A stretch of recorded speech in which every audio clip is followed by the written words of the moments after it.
Welcome everyone and thank you for watching. We're going to be making a super simple steamed shrimp paste bitter melon dish today. Bitter melon has so many health benefits that I consider this vegetable a superfood.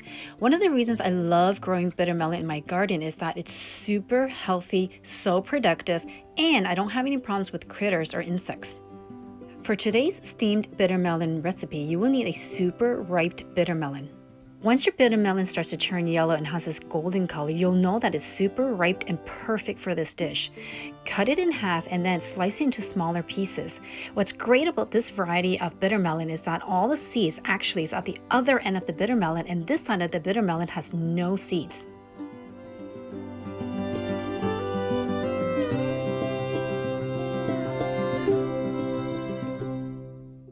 Remove the seeds from your super ripe bitter melon and then dry them and store them so that you can use them next season. I also use the innards of the bitter melon for the steamed bitter melon dish.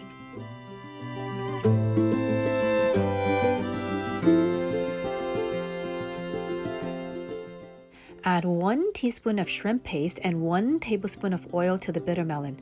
Now you need to adjust this according to how much bitter melon you are steaming. Steam the bitter melon until it softens to your liking. I like mine on the softer side, so I leave it in there for a little longer. Mix well and then enjoy this with a nice bowl of fresh steamed rice. Please remember to click the like button. If you have not subscribed to my channel, please do so I can continue to share these delicious, simple recipes with you.